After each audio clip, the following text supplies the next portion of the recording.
Poucos sabem, mas a noite de 24 de dezembro é o momento mais perigoso para qualquer pessoa que vive ao lado de um narcisista. É quando as máscaras se tornam pesadas demais para sustentar, quando a farsa familiar desmorona e quando o empata, exausto de anos de manipulação, finalmente desperta para uma verdade que pode destruir tudo. Jung sabia disso. Ele observou que nos momentos de maior expectativa social, quando todos deveriam estar felizes e unidos, é que as dinâmicas mais tóxicas explodem com uma violência emocional devastadora. Se você sente aquele aperto no peito sempre que se aproxima o Natal, se você já antecipa os conflitos, os dramas fabricados, as lágrimas falsas e os ataques de fúria que parecem surgir do nada, justamente quando tudo deveria ser perfeito, você precisa entender o que realmente está acontecendo nos bastidores da sua própria vida. O que você está prestes a descobrir vai explicar por que certas pessoas próximas a você sempre conseguem transformar momentos especiais em campos de batalha. Por que você sempre sai dessas situações se sentindo culpado e confuso, mesmo quando não fez nada de errado. Existe uma razão pela qual você se sente como se estivesse enlouquecendo, uma razão pela qual nada do que você faz parece ser suficiente para manter a paz. Jung desvendou os mecanismos inconscientes por trás dessa dinâmica destrutiva, e hoje você vai entender como funciona a mente de quem precisa destruir a felicidade alheia para se sentir no controle. Mas existe algo ainda mais perturbador que preciso te contar sobre o que acontece quando o empata finalmente acorda. A noite de Natal expõe a arquitetura oculta de relacionamentos que funcionam como prisões emocionais. Jung percebeu que existe um tipo específico de pessoa que não consegue tolerar a autenticidade dos outros, especialmente durante momentos de celebração genuína. Essas pessoas vivem em um estado constante de inveja inconsciente, não da felicidade em si, mas da capacidade que os outros têm de sentir alegria real, espontânea, sem precisar manipular ou controlar ninguém para obtê-la. Durante o Natal, quando as famílias se reúnem e há uma pressão social para demonstrar amor e união, essa dinâmica se intensifica de forma explosiva. O narcisista não consegue participar de celebrações autênticas porque elas expõem sua própria vacuidade emocional. Ele precisa ser o centro das atenções, precisa que tudo gire em torno de suas necessidades, de seus humores, de suas crises fabricadas. Jung observou que essas pessoas desenvolvem o que ele chamou de persona inflada, uma máscara grandiosa que esconde um vazio existencial profundo. Durante o Natal, quando todos deveriam estar celebrando juntos, o narcisista se sente ameaçado pela possibilidade de se tornar irrelevante, de ser apenas mais um na mesa, mais um presente debaixo da árvore. É por isso que eles criam dramas. Não é coincidência que a discussão sempre comece na véspera, que o conflito sempre exploda bem no momento em que as crianças estão abrindo os presentes, que as lágrimas e os gritos sempre aparecem quando todos deveriam estar relaxados e felizes. Jung entendeu que isso é um mecanismo de controle inconsciente. O narcisista precisa sequestrar a atenção emocional de todos, precisa que sua dor fabricada se torne mais importante que a alegria coletiva. Mas aqui está o que realmente acontece nos bastidores dessa dinâmica, algo que Jung descobriu através de anos analisando esses padrões. O empata, aquela pessoa sensível que sempre tentou manter a paz, que sempre se sacrificou para evitar conflitos, que sempre assumiu a culpa para preservar a harmonia familiar, vive em um estado de hipervigilância constante. Durante o ano todo, essa pessoa antecipa os próximos ataques, modifica seu comportamento, anda nas pontas dos pés emocionais, tentando prevenir as próximas explosões. Jung percebeu que os empatas desenvolvem o que ele chamou de complexo do Salvador. Eles acreditam inconscientemente que podem curar, consertar ou transformar a pessoa narcisista através do amor incondicional, da paciência infinita, do sacrifício pessoal. Eles se tornam viciados na fantasia de que, se conseguirem ser perfeitos o suficiente, se conseguirem adivinhar todas as necessidades do narcisista antes mesmo que ele as expresse, finalmente conseguirão alcançar a paz e a harmonia que tanto desejam. Mas a realidade brutal que Jung desvendou é que essa dinâmica é um ciclo vicioso que se alimenta de si mesmo. Quanto mais o empata tenta agradar, mais poder ele entrega ao narcisista. Quanto mais ele se sacrifica, mais o narcisista exige. Quanto mais ele aceita a culpa por conflitos que não criou, mais o narcisista se convence de que realmente é a vítima da situação. Deixe, eu confio, se acredita que Deus está preparando o melhor para a sua vida. Durante o Natal, essa dinâmica atinge seu ponto de ebulição porque há testemunhas. Há outras pessoas presentes que podem ver, julgar, questionar. O narcisista precisa trabalhar ainda mais intensamente para manter sua imagem de pessoa injustiçada, incompreendida, que só quer o melhor para todos. Ele precisa criar situações onde o empata apareça como vilão, onde sua própria raiva pareça justificada, onde suas lágrimas pareçam autênticas. Jung observou que nesses momentos o empata entra no que ele chamou de estado de dissociação defensiva. A pessoa literalmente se desconecta de suas próprias percepções para sobreviver psicologicamente à distorção da realidade que está acontecendo ao seu redor. Ela começa a duvidar de suas próprias memórias, de suas próprias emoções, de sua própria sanidade. Ela começa a acreditar que talvez realmente seja culpada,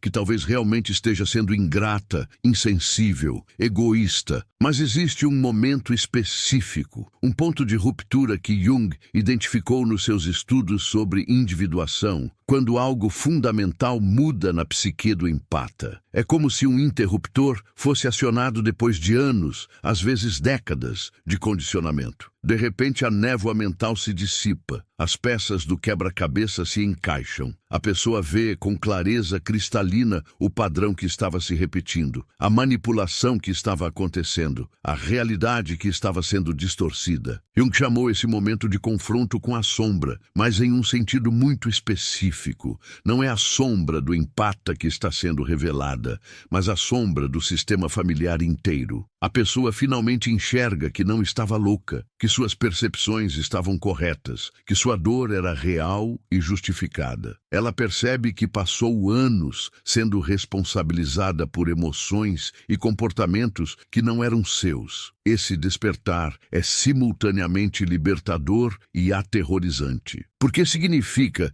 que tudo o que a pessoa acreditava sobre seus relacionamentos mais íntimos era uma ilusão. Significa que o amor que ela pensava estar recebendo era condicional, manipulador, baseado em sua capacidade de servir às necessidades narcísicas do outro. Significa que ela foi coadjuvante na própria vida, que abdicou de sua autenticidade para manter funcionando uma dinâmica que nunca foi saudável. Jung percebeu que quando isso acontece, especialmente durante momentos carregados de significado emocional, como o Natal, o resultado pode ser uma transformação psicológica radical. O empata não consegue mais fingir que não vê, não consegue mais participar do teatro, não consegue mais assumir responsabilidades que não são suas. Ele literalmente não consegue mais funcionar dentro daquele sistema. É quando a máscara do narcisista também começa a escorregar de forma irreversível, porque suas estratégias habituais de controle param de funcionar. As lágrimas, os ataques de raiva, as ameaças, as manipulações emocionais que sempre conseguiram trazer o empata de volta para a linha deixam de ter efeito. Pela primeira vez, talvez em décadas, o narcisista se depara com consequências reais para seus comportamentos. Escreva: eu tenho esperança, se sabe que Deus nunca te abandona. Jung observou que esses momentos de ruptura geralmente acontecem durante celebrações familiares, porque é quando as expectativas sociais e as dinâmicas privadas entram em conflito direto. Todo mundo está tentando manter as aparências, mas as tensões internas são enormes. É como se fosse um laboratório social, onde todas as neuroses, todas as feridas não curadas, todos os mecanismos de defesa primitivos ficassem expostos sob a luz implacável da obrigação de estar feliz. Mas aqui está o que Jung descobriu sobre o que realmente acontece quando essa máscara finalmente cai completamente. O narcisista, desprovido de sua fonte habitual de energia psíquica, que vinha do controle sobre o empata, entra em um estado que Jung chamou de deflação do ego. É como se toda sua identidade construída artificialmente desmoronasse de uma vez, sem alguém para culpar, sem alguém para manipular, sem alguém para absorver suas projeções tóxicas. Ele se depara com o vazio existencial que passou a vida toda tentando evitar. O empata, por sua vez, precisa lidar com o que Jung chamou de renascimento psicológico. Ele precisa aprender a confiar novamente em suas próprias percepções, a estabelecer limites saudáveis, a diferenciar entre amor genuíno e manipulação disfarçada de amor. Precisa reconstruir sua identidade a partir de uma base autêntica, não mais definida em oposição ou em função das necessidades de outra pessoa. Jung percebeu que esse processo de despertar do empata geralmente acontece durante a meia-idade, quando a pessoa já investiu décadas de sua vida tentando manter funcionando relacionamentos fundamentalmente disfuncionais. É quando ela finalmente entende que não pode salvar ninguém, que não é responsável pelas emoções de outros adultos, que merece relacionamentos baseados em reciprocidade e respeito mútuo. Mas talvez a descoberta mais perturbadora de Jung sobre essa dinâmica seja o papel que a própria sociedade desempenha em perpetuar esses ciclos. Vivemos em uma cultura que romantiza o sacrifício, especialmente o sacrifício feminino. Somos ensinados desde cedo que amor verdadeiro significa aceitar comportamentos inaceitáveis, que família é sagrada independentemente de quão tóxica seja, que perdoar significa continuar se submetendo a abusos emocionais. Jung entendeu que quebrar esses padrões requer mais do que insight psicológico. Requer coragem para enfrentar o julgamento social, para ser rotulado como ingrato, rancoroso, que não sabe valorizar a família. Requer a disposição de trocar a falsa segurança de relacionamentos conhecidos, mesmo que destrutivos, pela incerteza de reconstruir a vida sobre bases completamente novas. A noite de Natal se torna, então, um símbolo poderoso dessa transformação. É quando o empata finalmente consegue ver que sua presença naqueles ambientes tóxicos não estava trazendo paz ou harmonia para ninguém. Estava apenas permitindo que padrões destrutivos continuassem se perpetuando. É quando ele entende que a verdadeira compaixão às vezes significa se afastar, que o amor próprio não é egoísmo, que escolher sua saúde mental não faz dele uma pessoa ruim. Declare "eu creio", se confia no propósito maior de Deus para a sua vida. Jung percebeu que esse despertar marca o início de uma jornada de individuação genuína, onde a pessoa finalmente para de definir seu valor através da aprovação de outros e começa a construir uma identidade baseada em seus próprios valores, suas próprias necessidades, sua própria verdade interior. É doloroso, é assustador, mas é a única maneira de quebrar ciclos que poderiam se repetir por gerações. Esse processo de despertar que Jung descreveu não acontece de uma hora para outra. É uma desconstrução lenta e muitas vezes brutal de tudo aquilo que a pessoa acreditou sobre si mesma durante décadas. O empata que finalmente consegue enxergar a dinâmica tóxica em que estava inserido precisa enfrentar uma verdade devastadora. Ele foi cúmplice de sua própria destruição. não por masoquismo ou fraqueza, mas porque foi programado desde a infância para acreditar que seu valor como pessoa estava diretamente ligado à sua capacidade de absorver a dor alheia e transformá-la em algo suportável. Jung observou que muitos desses empatas cresceram em famílias onde havia uma figura narcisista dominante, geralmente um dos pais, que condicionou a criança a acreditar que amor era sinônimo de sacrifício extremo. Essas crianças aprenderam que para receber qualquer forma de atenção ou validação, precisavam se tornar pequenos terapeutas familiares, carregando nas costas o peso emocional de adultos que se recusavam a lidar com seus próprios traumas. O que deveria ser um período de formação saudável da personalidade se transformou em um treinamento intensivo para se tornarem capachos emocionais. O mais perverso nessa dinâmica é como ela se disfarça de virtude. A sociedade aplaude o empata que sempre está disponível, que nunca reclama, que aceita tudo em nome da família ou do relacionamento. Ele é visto como uma pessoa iluminada, evoluída, espiritualizada. Ninguém enxerga o processo de autodestruição que acontece por trás dessa fachada de bondade infinita. Ninguém percebe que essa pessoa está literalmente morrendo por dentro, que sua energia vital está sendo drenada até a última gota para alimentar egos insaciáveis que nunca estão satisfeitos. Jung percebeu que o momento do colapso, embora extremamente doloroso, é também sagrado. É quando a máscara finalmente cai e a pessoa consegue ver com clareza absoluta o que realmente estava acontecendo. Não há mais como negar, não há mais como racionalizar,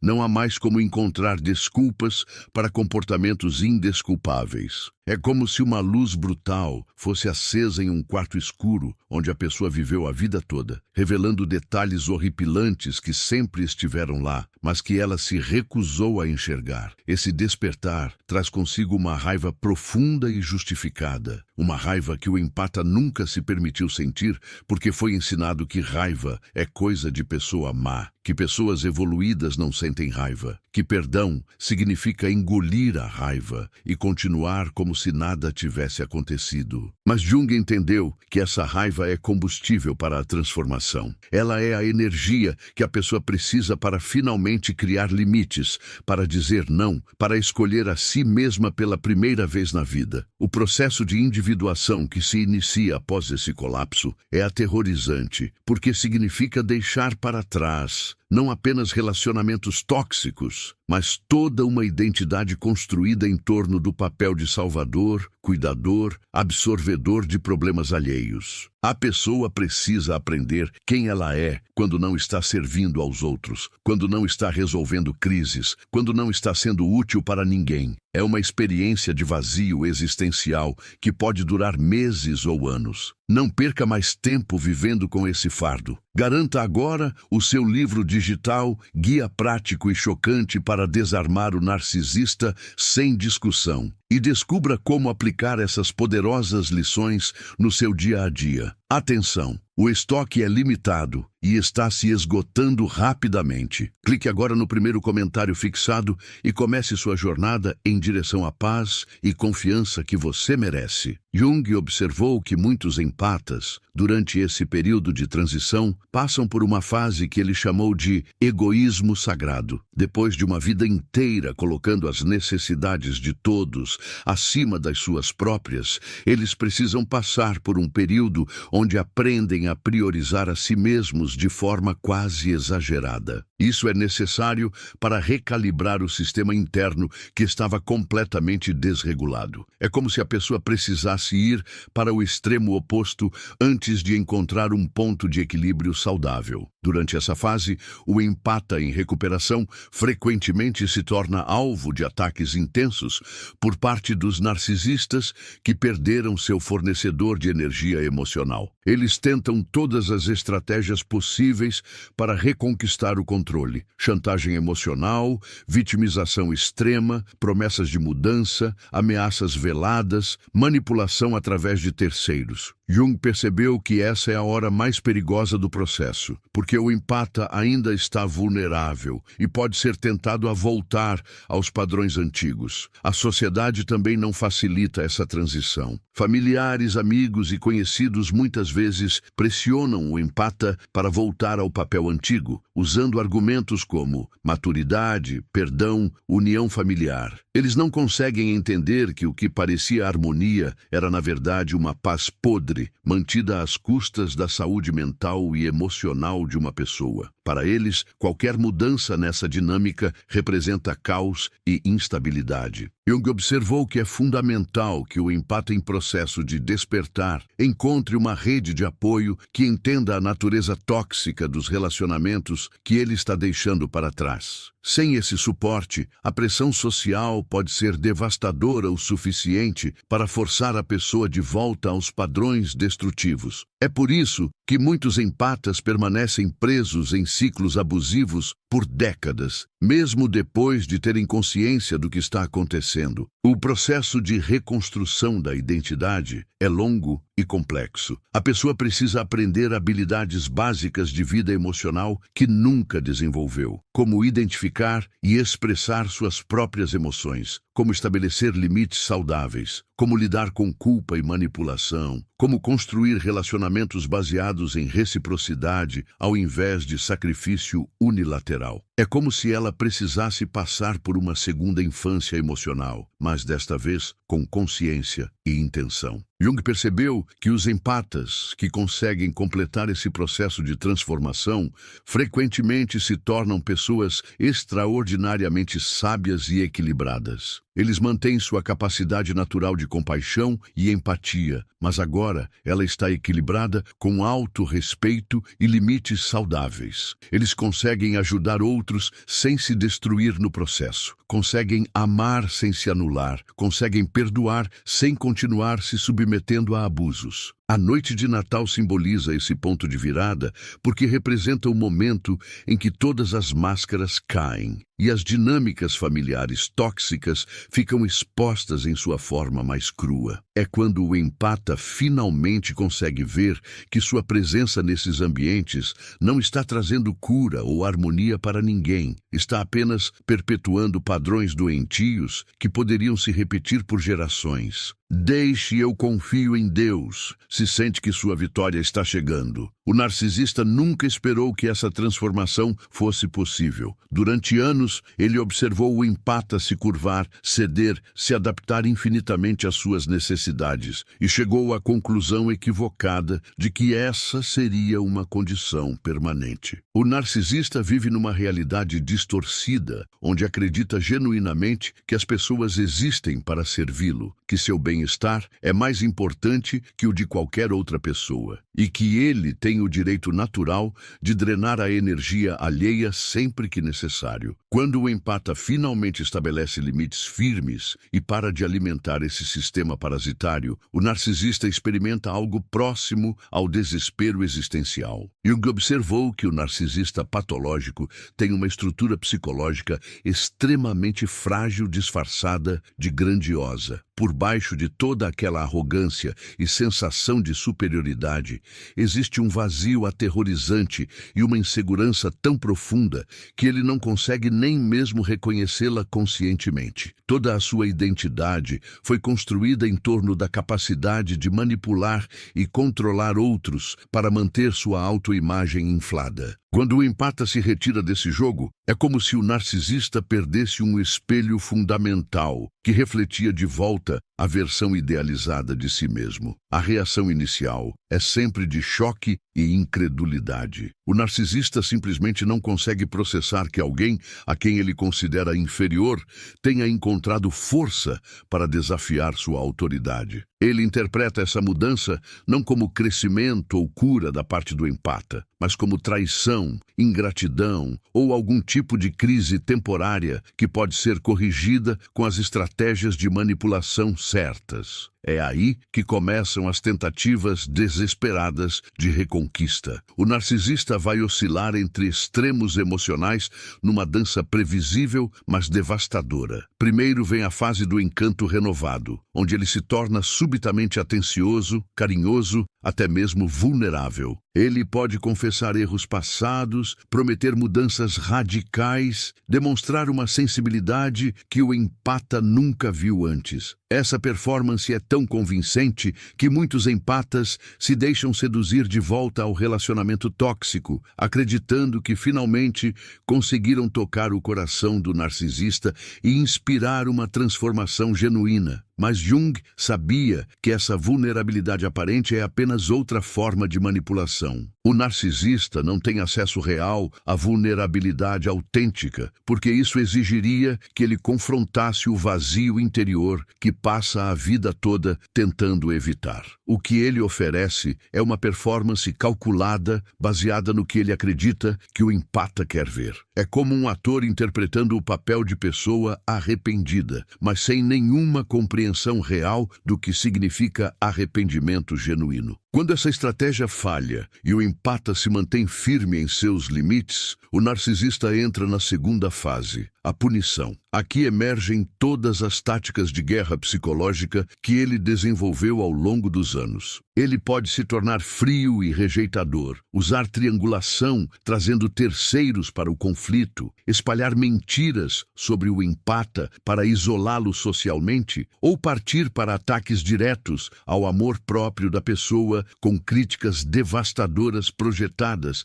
para destruir qualquer progresso de autovalorização. O que torna essa fase particularmente cruel é que o narcisista conhece intimamente todas as inseguranças e pontos fracos do empata. Ele passou anos coletando essas informações durante momentos de intimidade e vulnerabilidade, e agora as usa como armas psicológicas. Ele sabe exatamente quais palavras vão ferir mais profundamente, quais medos vão paralisar, quais culpas vão reativar os padrões antigos de submissão. Declare amém, eu creio, se confia no plano divino que está por vir. Jung percebeu que o narcisista nessa fase está essencialmente tendo um colapso infantil em corpo de adulto. Toda aquela maturidade aparente desaparece e o que resta é uma criança furiosa que não consegue aceitar que seus brinquedos favoritos não estão mais disponíveis. A diferença é que essa criança tem a sofisticação psicológica e os recursos de um adulto, o que torna sua birra exponencialmente mais perigosa. A terceira fase é talvez a mais reveladora, o desespero disfarçado de indiferença. Quando o narcisista percebe que nem sedução nem punição estão funcionando, ele tenta uma última cartada, fingindo que não se importa mais. Ele pode desaparecer completamente, começar relacionamentos ostensivamente felizes com outras pessoas, ou se dedicar obsessivamente ao trabalho ou hobbies para demonstrar que está prosperando sem o empata. Essa indiferença performática é, na verdade, um grito silencioso por atenção. O narcisista espera desesperadamente que o empata sinta ciúmes, preocupação ou culpa o suficiente para quebrar o silêncio e restabelecer contato. Ele não consegue simplesmente seguir em frente porque sua identidade estava completamente entrelaçada com a dinâmica do relacionamento anterior. Sem o empata para validar sua superioridade e absorver sua toxicidade, ele fica perdido numa realidade que não consegue navegar sozinho. Jung observou que alguns narcisistas nessa fase chegam perigosamente perto de ter que confrontar seu vazio interior real. Momentos raros de clareza podem emergir onde eles vislumbram a natureza destrutiva de seus padrões e a solidão profunda que os espera se continuarem no mesmo caminho. Mas essa consciência é tão aterrorizante que a maioria recua imediatamente, preferindo encontrar novos alvos para drenar ao invés de fazer o trabalho interno interno necessário para a mudança real. O que o empata precisa entender é que não existe quantidade de amor, paciência ou sacrifício que possa curar um narcisista que não quer ser curado. A mudança genuína só pode vir de dentro e requer que a pessoa confronte aspectos de si mesma que o narcisista patológico considera inaceitáveis demais para sequer reconhecer. É um processo que exige coragem, honestidade brutal consigo mesmo e disposição para sentir dores que foram evitadas a vida inteira. A maioria dos narcisistas patológicos nunca chega nesse ponto porque o custo emocional parece muito alto comparado à alternativa de simplesmente encontrar novos empatas para explorar. Eles preferem manter a ilusão de superioridade e controle, ao invés de admitir que precisam de ajuda e crescimento como qualquer ser humano. É uma tragédia tanto para eles quanto para todas as pessoas que ficam presas em suas teias de manipulação. Quando o empata finalmente consegue se manter firme durante todas essas fases de tentativa de reconquista, algo extraordinário acontece. Pela primeira vez na vida, o narcisista se depara com consequências reais para seu comportamento destrutivo. Não consequências impostas por autoridades externas, mas a consequência natural de que pessoas saudáveis simplesmente não toleram relacionamentos abusivos. É um momento de verdade que pode tanto inspirar mudança genuína quanto aprofundar ainda mais a amargura e o ressentimento. Escreva: Jesus, eu confio em vós, se acredita no poder transformador de Deus. E é exatamente nesse momento de confronto final que o narcisista revela sua verdadeira natureza. Quando todas as máscaras caem e não há mais plateia para impressionar, quando o empata se recusa definitivamente a voltar para o ciclo de abuso, o narcisista patológico entra em uma fase que Jung chamaria de inflação negativa extrema. É como se toda a estrutura psíquica construída ao longo de décadas desmoronasse de uma vez, revelando um vazio tão profundo que nem eles mesmos sabiam que existia. Nesse momento crítico, você consegue ver claramente o que sempre esteve escondido por trás de toda aquela aparente confiança e superioridade. O narcisista patológico, despido de suas defesas habituais, se torna uma criança assustada que nunca aprendeu a lidar com rejeição ou abandono. Mas aqui está a parte mais perturbadora. Ao invés de usar essa vulnerabilidade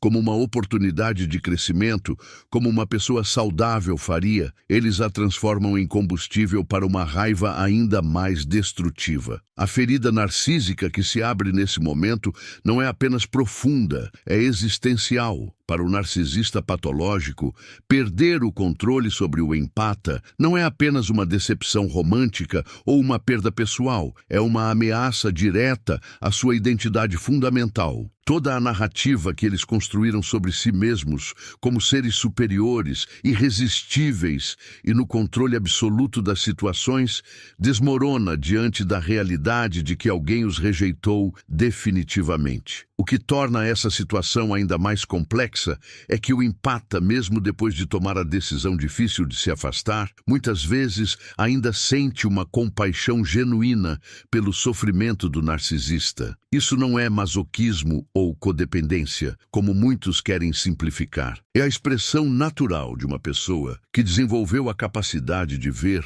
além das máscaras e reconhecer o sofrimento humano onde quer que ele esteja. O problema é que essa mesma compaixão pode se tornar uma armadilha se não for acompanhada de limites claros e inabaláveis. Jung observava que os momentos de maior crise são também os momentos de maior potencial transformativo. Quando o narcisista se vê completamente despido de suas defesas habituais, quando não consegue mais manipular ou controlar a situação, ele se depara com uma escolha fundamental que define o resto de sua trajetória. pode escolher usar essa experiência dolorosa como catalisador para um processo real de autoconhecimento e mudança, ou pode se aprofundar ainda mais nos padrões destrutivos que o trouxeram até esse ponto. A estatística brutal é que a maioria escolhe a segunda opção. Ao invés de olhar para dentro e questionar as próprias atitudes e padrões de comportamento, eles externalizam toda a culpa e responsabilidade. O empata que conseguiu se libertar se torna o vilão da história, a pessoa cruel que abandonou alguém que estava sofrendo. O narcisista reconstrói toda a narrativa para preservar sua autoimagem, transformando sua própria toxicidade em vitimização. Mas para aqueles empatas que conseguem se manter firmes durante esse processo, algo transformador acontece. Eles começam a experienciar, talvez pela primeira vez na vida, o que significa ter limites saudáveis, respeitados. Descobrem que é possível se importar com alguém sem se sacrificar completamente por essa pessoa. Aprendem que compaixão verdadeira às vezes significa permitir que outros enfrentem as consequências naturais de suas escolhas, mesmo quando isso é doloroso de testemunhar. Deixe eu confio, se acredita que Deus está preparando o melhor para a sua vida. Essa experiência marca o início de uma fase completamente nova na jornada do empata. Não é apenas sobre escapar de um relacionamento tóxico, mas sobre desenvolver uma compreensão mais madura e sofisticada sobre amor, limites e responsabilidade emocional. Eles começam a perceber que seu padrão de se sacrificar excessivamente pelos outros não era apenas generosidade, mas também uma forma sutil de evitar confrontar suas próprias necessidades e limites. O processo de cura que se segue não é linear nem fácil. O empata precisa desconstruir anos de condicionamento que os ensinou a priorizar as necessidades dos outros acima das próprias, a sentir culpa por estabelecer limites, a interpretar manipulação emocional como expressões genuínas de amor. É um trabalho arqueológico de escavar camadas e camadas de crenças limitantes e padrões autodestrutivos. Uma das descobertas mais chocantes nesse processo é perceber quantas vezes eles confundiram intensidade com intimidade, drama com paixão, necessidade com amor. O relacionamento com o narcisista, por mais destrutivo que tenha sido, oferecia uma intensidade emocional viciante que relacionamentos saudáveis podem inicialmente parecer sem graça em comparação. É como se o empata tivesse se acostumado com uma dieta emocional baseada em açúcar puro e agora precisasse reaprender a saborear alimentos nutritivos. Mas conforme o processo de cura avança, algo belíssimo começa a emergir. O empata descobre que sua capacidade natural de compreensão e compaixão, quando combinada com limites saudáveis e autoestima equilibrada, se torna uma força transformadora não apenas para eles mesmos, mas para todas as pessoas ao seu redor. Eles aprendem a oferecer apoio genuíno sem se drenar completamente, a amar profundamente sem perder sua própria identidade. Enquanto isso, o narcisista que foi deixado para trás geralmente segue um padrão previsível. Após os estágios iniciais de raiva e tentativas de reconquista, eles tipicamente partem para a fase de substituição. Encontram um novo empata para drenar, alguém que ainda não desenvolveu a capacidade de reconhecer os sinais de alerta precoces. O ciclo recomeça, mas agora com uma amargura adicional, porque a experiência de ter sido rejeitado deixa uma marca permanente em sua psique. A tragédia é que cada relacionamento fracassado deveria ser uma oportunidade de aprendizado e crescimento, mas, para o narcisista patológico, torna-se apenas mais evidência de que o mundo é hostil e as pessoas são confiáveis. Eles desenvolvem uma desconfiança cada vez mais profunda da vulnerabilidade genuína, construindo defesas ainda mais elaboradas contra a possibilidade de intimidade real. O contraste entre os dois caminhos é devastador. Enquanto o empata usa a experiência dolorosa como combustível para crescimento pessoal e relacionamentos mais saudáveis no futuro, o narcisista a usa como justificativa para se tornar ainda mais manipulador e emocionalmente fechado. É como assistir duas pessoas reagindo ao mesmo evento traumático de formas completamente opostas, uma escolhendo a cura e a outra escolhendo a perpetuação do sofrimento. Não carregue mais esse fardo nem por mais um dia. Garanta agora o seu livro digital, Guia Prático e Chocante para Desarmar o Narcisista Sem Discussão, e aprenda como aplicar essas lições hoje na prática. Atenção, o estoque é limitado e está acabando. O link está fixado no primeiro comentário fixado. Clique agora e comece a recuperar sua paz e sua confiança. Jung observava que esta divergência de caminhos após o rompimento revela uma das verdades mais fundamentais sobre a natureza humana. Nossa capacidade de escolher entre crescimento e estagnação, entre cura e perpetuação da ferida. O empata que conseguiu se libertar carrega consigo uma sabedoria dolorosa, mas transformadora. Eles aprenderam a reconhecer a diferença entre amor genuíno e dependência emocional, entre compaixão saudável e autossacrifício destrutivo. Esta distinção não é meramente intelectual. Ela foi gravada em sua alma através de experiências que testaram os limites de sua resistência emocional. Agora, eles possuem uma antena sensível para detectar padrões manipulativos, não porque se tornaram cínicos, mas porque desenvolveram uma forma mais madura de amor próprio. A jornada de recuperação do empata raramente é linear. Há momentos de dúvida profunda, onde eles questionam se fizeram a escolha certa, especialmente quando o narcisista retorna com promessas renovadas de mudança. Jung chamaria isso de confronto com a sombra do próprio empata, aquela parte que ainda anseia pela validação do outro, que ainda acredita que seu amor pode ser poderoso o suficiente para curar qualquer ferida. É nestes momentos que a verdadeira força de caráter é testada. O empata precisa escolher entre a fantasia reconfortante de que pode salvar o outro e a realidade desconfortável de que algumas pessoas simplesmente não estão prontas ou dispostas a ser salvas. O processo de estabelecimento de limites se torna uma arte refinada. O empata aprende que dizer não é um ato de crueldade, mas de preservação necessária. Eles descobrem que podem manter sua natureza compassiva sem permitir que ela seja explorada. Esta é talvez a lição mais valiosa de toda a experiência. A compreensão de que o amor verdadeiro inclui a coragem de se afastar quando necessário. Não por falta de amor, mas precisamente porque o amor exige discernimento e, às vezes, requer que escolhamos nosso próprio bem-estar em detrimento dos desejos do outro. O narcisista, por sua vez, enfrenta um dilema existencial que eles raramente reconhecem conscientemente. Cada relacionamento que termina desta forma representa uma oportunidade perdida de confrontar suas próprias feridas fundamentais. Jung diria que eles estão fugindo constantemente de um encontro necessário com sua própria vulnerabilidade. A máscara que construíram para se proteger da rejeição se torna uma prisão que os impede de experimentar conexão genuína. Eles se tornam especialistas em seduzir e conquistar, mas permanecem incapazes de sustentar intimidade real porque esta exigiria que baixassem suas defesas. A busca por um novo empata não é apenas sobre ter suas necessidades emocionais atendidas. É uma tentativa desesperada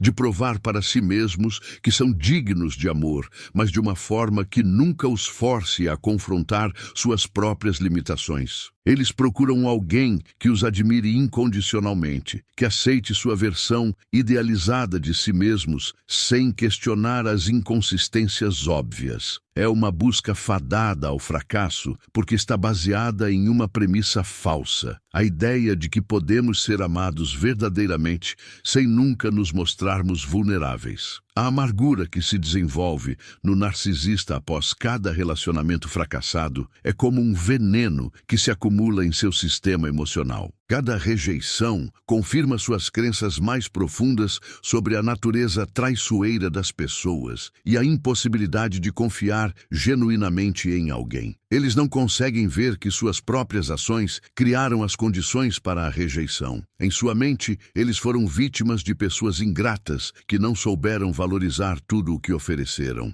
Esta narrativa autopiedosa os protege de enfrentar a realidade de que seus padrões comportamentais são a verdadeira causa de seus relacionamentos fracassados. Jung observaria que o narcisista está preso em um ciclo que eles próprios perpetuam, mas do qual se veem como vítimas passivas. Cada novo relacionamento começa com a esperança inconsciente de que desta vez será diferente, que desta vez encontraram alguém que realmente os entende e aceita. Mas porque eles nunca fazem o trabalho interno necessário para a mudança real, os mesmos padrões se repetem inevitavelmente. A sedução inicial, o período de lua de mel onde tudo parece perfeito, depois os primeiros sinais de controle e manipulação, seguidos pela escalada de comportamentos tóxicos até o ponto de ruptura. Declare "eu creio" se confia no propósito maior de Deus para a sua vida. O que torna este padrão particularmente trágico é que o narcisista genuinamente sofre com essas repetições,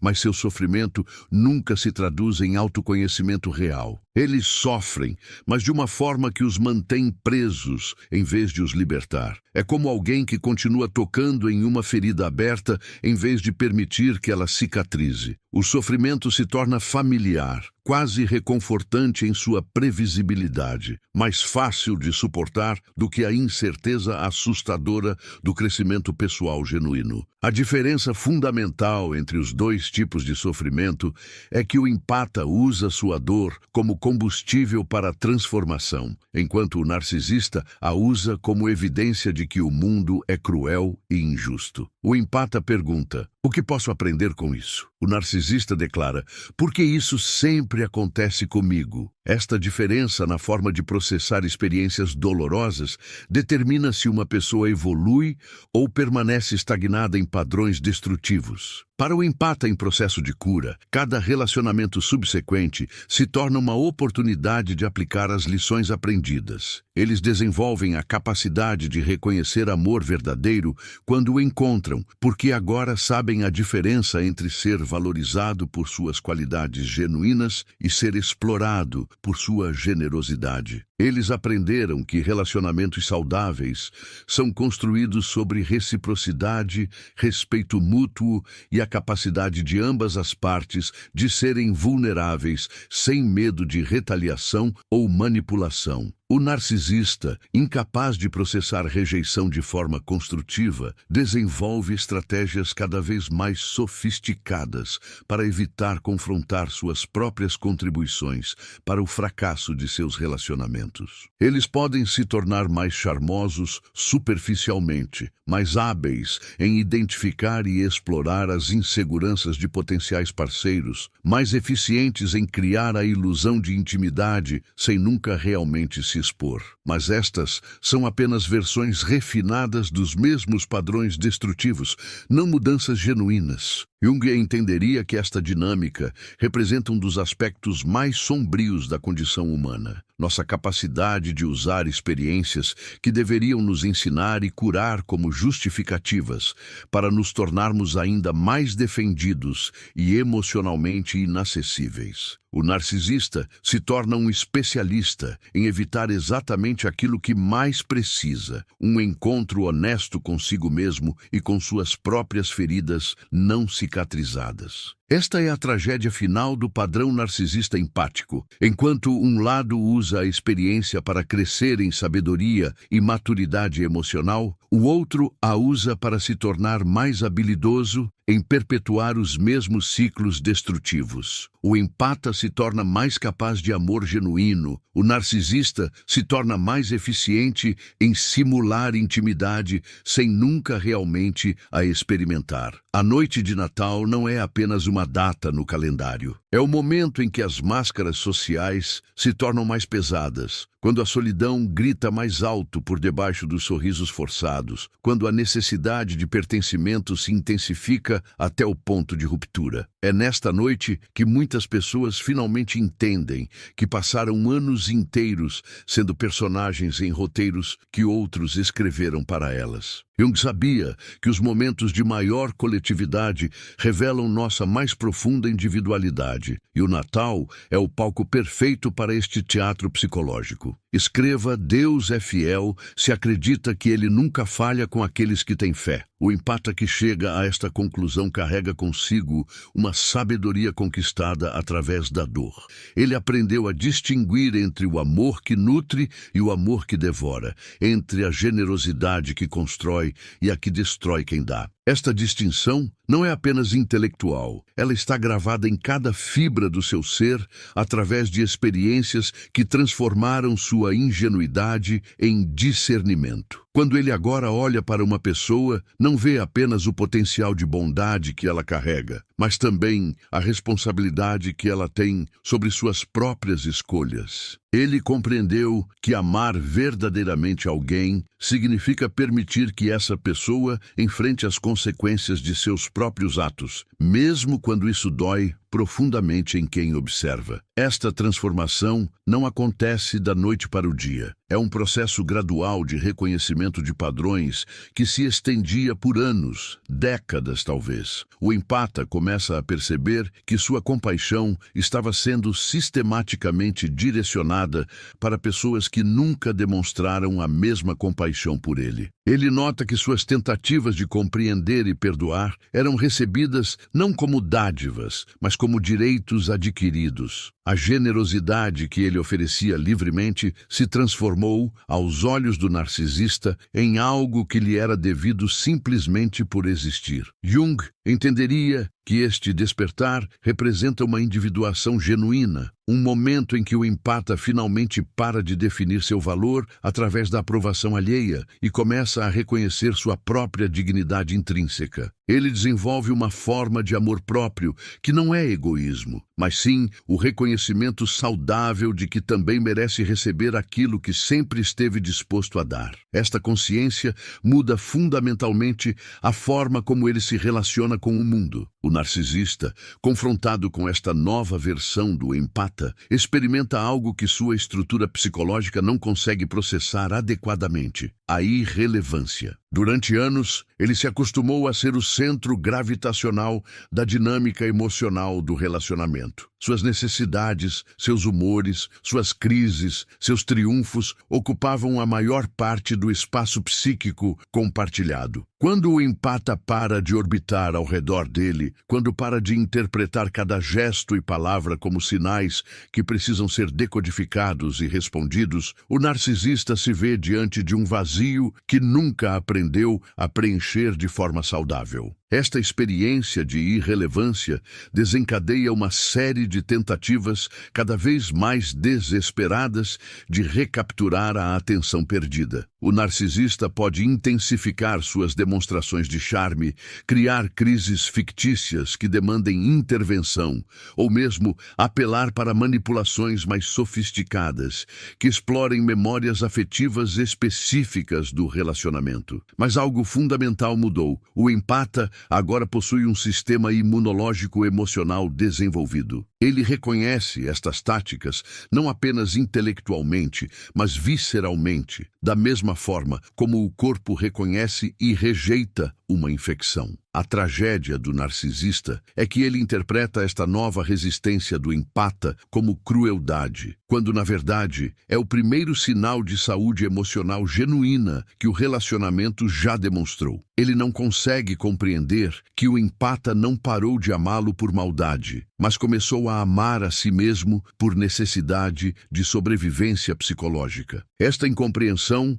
alimenta uma narrativa de vitimização que o narcisista carrega como uma ferida que ele próprio se recusa a deixar cicatrizar. Jung observaria que o narcisista, neste momento, tem uma oportunidade única de crescimento. A perda do supply emocional constante poderia forçá-lo a confrontar suas próprias necessidades emocionais não atendidas, suas feridas de abandono, sua incapacidade de regular internamente sua autoestima. poderia ser o início de um processo genuíno de autoconhecimento. Mas para isso acontecer, ele precisaria suportar a experiência de vulnerabilidade real, algo que sua estrutura defensiva foi especificamente projetada para evitar. Deixe eu confio em Deus se sente que sua vitória está chegando. Na maioria dos casos, ao invés de usar esta crise como oportunidade de crescimento, o narcisista duplica suas estratégias de evitação. Ele pode buscar rapidamente um novo supply emocional,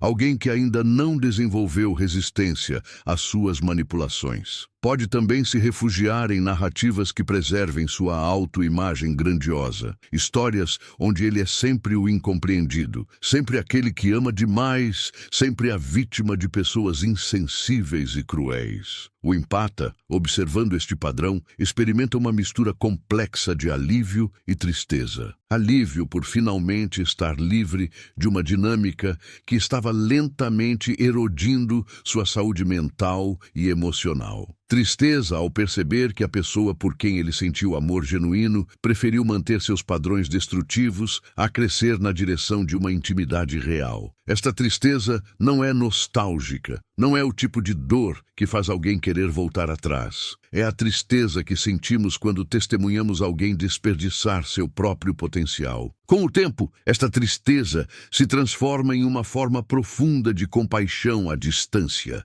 O empata aprende a desejar genuinamente que o narcisista encontre a cura para suas feridas, mas sem sentir que é sua responsabilidade pessoal fornecer esta cura. Ele compreende que algumas pessoas só podem ser amadas à distância, não por crueldade, mas por reconhecimento realista dos limites do que é possível. Esta nova sabedoria muda completamente a forma como o empata se aproxima de relacionamentos futuros. Ele desenvolveu a capacidade de perceber sinais precoces de dinâmicas tóxicas, não através de paranoia ou desconfiança excessiva, mas através de uma sensibilidade refinada para a reciprocidade emocional genuína. Ele aprendeu a valorizar consistência sobre intensidade, presença sobre promessas, ações sobre palavras. Quando ele finalmente encontra alguém capaz de reciprocidade real, a diferença é imediatamente perceptível. Não há necessidade de decifrar mensagens contraditórias, de andar sobre cascas de ovos emocionais, de constantemente justificar suas próprias necessidades e sentimentos. Existe espaço para ambas as pessoas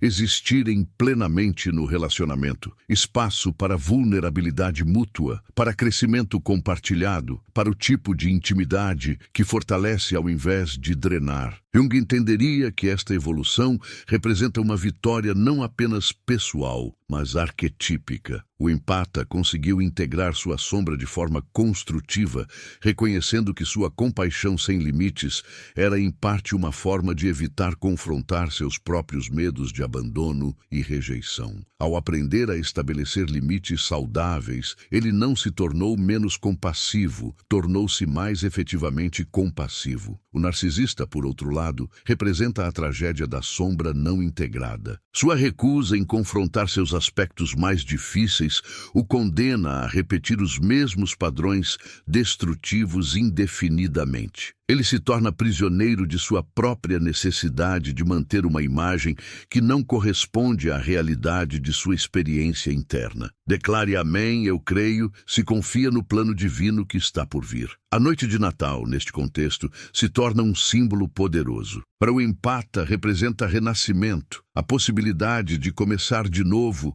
com sabedoria conquistada através da experiência. Para o narcisista, representa mais uma oportunidade desperdiçada de crescimento real, mais uma noite onde a máscara se torna ainda mais pesada de carregar. A verdade mais profunda que emerge desta dinâmica é que algumas batalhas psicológicas não podem ser vencidas através do amor de outra pessoa. Elas precisam ser enfrentadas individualmente, na solidão corajosa do autoconhecimento. O empata aprendeu esta lição de forma dolorosa, mas transformadora. O narcisista, infelizmente, continua evitando aprendê-la. E assim, nesta noite de reflexão e possibilidades, você que reconhece elementos desta história em sua própria experiência, tem uma escolha fundamental a fazer. Você pode continuar acreditando que seu amor tem o poder de curar feridas que outras pessoas se recusam a reconhecer que possuem, ou pode começar a honrar sua própria necessidade de relacionamentos onde o amor é verdadeiramente compartilhado. A coragem necessária para esta escolha não é pequena. Significa abrir mão da fantasia de que podemos salvar as pessoas de si mesmas. Significa aceitar que algumas vezes amar alguém genuinamente requer deixá-lo ir. Significa reconhecer que sua compaixão é um presente precioso, que merece ser oferecido apenas àqueles capazes de valorizá-la e reciprocá-la. Se você se reconhece nestas palavras, se esta descrição toca feridas que ainda estão sensíveis em sua alma, eu te convido a considerar que talvez seja a hora de escrever um novo capítulo da sua história. Um capítulo onde você seja tanto autor quanto protagonista, onde suas necessidades emocionais tenham o mesmo peso que você sempre deu às necessidades dos outros. Compartilhe este vídeo com alguém que precisa ouvir estas palavras. Deixe seu comentário contando como esta reflexão impactou sua perspectiva e se inscreva no canal para continuar esta jornada de autoconhecimento e cura emocional. Porque reconhecer estes padrões é apenas o primeiro passo. O verdadeiro trabalho começa quando decidimos que merecemos algo melhor